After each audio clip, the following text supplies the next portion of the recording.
das alles ausgefräst und deswegen habe ich das einmal lackiert. Wobei das schon der Setup ist, ja, dann halt nochmal alles an Gewicht raus, was ging. Das war schon richtig komplex, weil das geht wirklich in allen Richtungen. Willkommen bei der RC-Werkstatt. Ja, heute geht es um den unzerstörbaren. Der ist wieder fit. Karo haben wir jetzt auch noch neu drauf.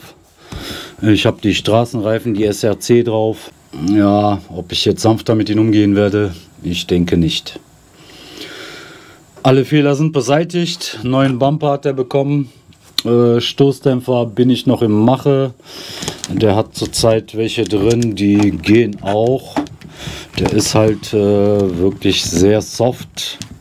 Ich würde den lieber ein bisschen härter fahren, wobei das schon der Setup ist, ja, für Offroad-Fahrten eigentlich super. Umso weicher das ist, umso besser ist das. Also umso höhere Geschwindigkeiten kann man im Gelände erreichen, da der dann nicht einfach anfängt zu hoppeln oder zu versetzen. Da ist die Kontrolle mit weichen Setup viel besser. Karo ist jetzt vom Arma Nero, eine Unbreakable von Christian Tuschke. Ja, die andere, die hat jetzt schon 2 Jahre mitgemacht. Die sieht halt nicht mehr optisch so toll aus. Und deswegen habe ich mich jetzt entschlossen, einmal die zu nehmen. Die ist auch nicht ganz frisch, die hat auch schon ein paar Akkus hinter sich. Aber ja, erstmal wieder die fahren und dann schauen wir mal weiter. Die SRC-Räder, die habe ich erstmal nur so drauf gemacht, weil ich nicht direkt ins Gelände wollte. Ich wollte einfach mal ein bisschen auf der Straße fahren und das mal ein bisschen ausprobieren. Und deswegen habe ich die Straßenräder, die SRC eben drauf gemacht, um eine kleine Testfahrt zu machen, die der erfolgreich absolviert hat. Und ja, jetzt mal gucken. Ich tendiere ja wieder zu den Outcast-Rädern. Die waren eigentlich super. Vielleicht kommen da Creighton-Räder drauf oder vielleicht was ganz anderes. Mal schauen. Da bin ich mir noch nicht so ganz sicher, was ich da drauf fahren werde. Ja, das Chassis, das ist echt brutal. Hat allerdings auch schon ein bisschen was abbekommen, aber das war ja ein Konstruktionsfehler. Ich habe die hintere Brace ein bisschen schwach ausgelegt und die ist mir ein paar Mal, sind die unteren Schrauben abgerissen. Und dadurch ist eigentlich ja, eine ganze Zeit lang ohne eine hintere Brace gefahren. Und ja, nach den ganzen Sprüngen und so, da sieht das Chassis halt so aus. Aber das ist jetzt ja ein kleines bisschen verbogen, das macht aber gar nichts. Also das Chassis, ich glaube nicht, dass das so leicht da irgendwie sich richtig verbiegt oder gar bricht.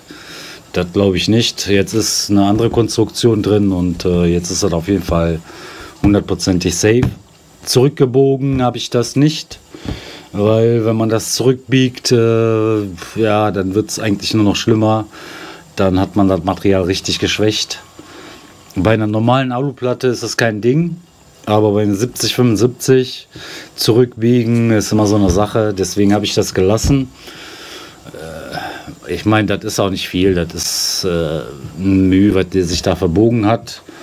Eine normale Platte hätte man wahrscheinlich wohl jetzt schon 90 Grad Winkel, nach dem, was der erlebt hat. Also ist das alles okay. Neue Brace und mit den neuen Brace ist da jetzt gar kein Problem mehr drin. Denke ich. Wir werden es sehen. Ja, die Chassisplatte ist aus einem Stück gefräst. Eines meiner aufwendigsten Projekte, da es auch das erste ist, was ich so richtig bearbeitet habe. Also ich habe mir wirklich eine Aluplatte geholt, die war anderthalb Zentimeter dick und dann halt in den Dimensionen, wie ich den gebraucht habe, in Länge mal Breite. Das habe ich mir grob so ermittelt, wo was hinkommt und dann halt so eine dicke Platte geholt. Ja, und dann als erstes angefangen mit den Kickoff, vorne die Stelle gefräst. Wirklich konnte den nicht kippen, deswegen musste ich halt die Platte so schräg einspannen, also in dem Winkel einspannen, wie ich das haben wollte und bin dann gerade drüber gefräst. Ja, dann die Seiten gefräst. die Seiten von unten und dann habe ich angefangen von innen. Ja, dann ging es um die inneren Sachen, also die Batteriefächer und das Innere, wo die Diffs reinkommen. Das alles ausgefräst, zum Teil schon montiert, um zu gucken, wie das funktioniert. Ja, und am Ende dann halt nochmal alles an Gewicht raus, was ging. Ja, anschließend dann das Servo. Das Servo schnell in die Platte, das war schon richtig komplex, weil das geht wirklich in allen Richtungen. Der sitzt halb auf der schrägen und halb auf der geraden Fläche und deswegen musste ich das alles von unten anpassen, so dass das am Ende gerade drauf sitzt. So. Ja, jetzt ist er wieder fertig. Ich habe einfach alles nochmal neu frisch lackiert. Man kann das natürlich in diesen Alu lassen, aber das mit der Zeit bildet das so eine Oxidschicht. Danach oxidiert das nicht weiter, aber das sieht halt so stumpf aus. Das wird so richtig matt und deswegen habe ich das einmal lackiert, damit da eine Schutzschicht drauf ist, und im Blau finde ich das schön. Von daher deswegen lackiert. Noch eine Abstützung hier hinten gemacht für den Motor. Da hatte ich auch schon mal bei einem Video, konnte man das sehen. Da hatte ich ein Problem mit dem Motor, der hat sich ein bisschen gelöst und der stand dann halt nicht mehr gerade, die Zahnräder übereinander, und deswegen habe ich den jetzt nochmal vom Hobao hier hinten die Klammer drauf auf dem Motor und hier nach unten eine Halterung gemacht. Jetzt ist der hier hinten noch mal ein bisschen abgestützt und kann halt nicht mehr so schnell kippen. Ja, und anschließend dann die Brace, das größte Problem. Ja, die war halt ein bisschen schwach ausgelegt. Der Regler sitzt auf der Brace. Die erste Konstruktion, die war halt nur mit 2 M3 Schrauben von unten gesichert. Und das war zu viel Power. Das ging nicht gut, die sind abgeschert. Ja, und dadurch bin ich halt eine ganze Zeit lang halt ohne die Brace gefahren. Auch wirklich so 15 Meter Sprünge da absolviert und halt ohne die Brace. Und dadurch hat sich, denke ich mal, die Chassisplatte hinten ein bisschen verbogen. Aber wie gesagt, das ist nicht weiter dramatisch. Das ist alles okay. Ja, Querlenker habe ich auch alle 4 getauscht, allerdings nur, weil die halt schon mit der Zeit, ja, durch die Federung, die Feder sitzt ja auf der Mitte, die drückt da drauf, das Rad mit der Belastung in die Richtung und dann biegen die sich so durch. Das funktioniert auch noch weiter. Der eine war mir rausgerissen, das kann man aber mit einem Helicoil-Einsatz fixen, dann geht das wieder weiter.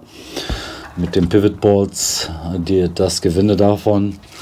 Das hätte auch noch funktioniert, aber ich habe den einfach mal 4 neue Querlenker verpasst. Ich hatte noch welche da und habe mir gedacht, wenn du so einen Aufwand betreibst, dann wechselst du direkt die Querlenker mit. Querlenker ist mir noch nie einer gebrochen. Das, denke ich, liegt an den Querlenker Stifthaltern, die voll massiv aus Alu sind und wo absolut kein Spiel ist vom Stift her. Der Querlenker kann sich hier nicht wirklich bewegen drinne. Natürlich in der Rauf-Runter-Position ja. Aber er hat kein Spiel nach vorne, nach hinten. Und das gibt auch nicht nach. Also bei so Sprüngen, wenn ich jetzt so ein ja, ich nehme mal so einen Armer als Beispiel, da hat man halt eine dünne Aluplatte drin. Die ist, meine ich, nur 3 mm und dann kommt da ein Plastikteil drüber. Und die ganze Kraft geht auf diese 3 mm Alu, was auch nicht 70-75er ist. Hier habe ich, das müssten 6 mm sein in der Breite.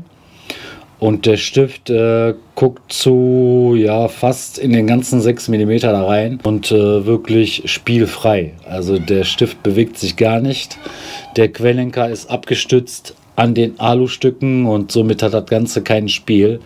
Ich schimme das mit Plastikmuttern hier, Plastikscheiben, da sich das Plastik nicht auf den Plastik einarbeitet. Wenn man da jetzt Metallunterlegscheiben drunter tut, dann arbeitet sich die Metallunterlegscheibe in das Plastik ein. Ja, Stoßdämpfer habe ich jetzt andere drauf, da die ich hier drauf hatte, das waren Trackstar Stoßdämpfer, mit denen ich super zufrieden war, bis auf die Kolbenplatte. Da hatte ich schon mal welche kaputt und jetzt waren halt 3 Kolbenstangen von 4 krumm. Die waren jetzt nicht so krumm, dass er nicht mehr eingefedert hat, aber die waren halt schon verbogen und ja, da habe ich keine von Trackstar bekommen und musste gucken, musste ausweichen auf Arma. Ja, und da bin ich noch dran. Deswegen habe ich jetzt erstmal die ich als erstes drin hatte, wieder drin und fahre die erstmal und schaue dann mal später, wenn ich die fertig habe, kommen die auf jeden Fall wieder rein. Bumper neu wieder drin. Gut, da müssen wir nichts großartig sagen. Ja, die Stoßdämpferbrücken, die habe ich in 5 mm, ne 4. Ich glaube hinten habe ich die in 5 gemacht. Ich hatte die vorher in 4 und da war die leicht krumm gewesen und jetzt habe ich die in 5 mm. Die sind absolut gerade. Die sind weiter drin. Die habe ich noch einmal lackiert. Die Brace, die Konstruktion, die habe ich jetzt ein bisschen übertrieben. Also ich denke, da wird sich nichts mehr tun. Da habe ich halt gewichtsmäßig noch später ein bisschen was rausgemacht und halt die Löcher reingefräst. Aber ich habe hier 4 mm Stege und der Regler sitzt halt auf der Brace, deswegen auch die Konstruktion, das ist deswegen die Form, die halt so wegen den Regler halt sein musste. Aber das Chassis an sich ist halt schon brutal. In der Mitte tut sich sowieso nichts durch die inneren Verstrebungen. Da kann eigentlich nichts passieren. Vorderes Stück ist auch super stabil. Die Konstruktion, das einzige war halt hinten, aber das denke ich, habe ich jetzt mit der Brace wieder abgefangen und da sollte sich eigentlich nichts mehr dran tun. Regler fahre ich den Hobbywing, beziehungsweise ist das von der Robitronic, diesen ja, umgelabelten Regler 150 Ampere. Der reicht hier vollkommen aus. Ich habe hier den Arma Motor, den 2050 kV Motor mit einer Ritzelung von 12, was ich jetzt da drauf habe. Aber die externen Diffs, die ich da drin habe, die sind das müssten Mugen-Diffs sein, die ich da reingepackt habe. Und die haben schon die Buggy-Übersetzung und deswegen bin ich hier auf 12 runtergegangen, weil sonst war das einfach zu brutal. Geschwindigkeitsmessung habe ich noch gar nicht gemacht. Ich tippe mit 70, 80, das reicht vollkommen aus. Ich will kein Speedrun fahren damit, deswegen, das ist fürs Gelände komplett ausreichend und zum Fliegen lassen reicht das auch vollkommen aus.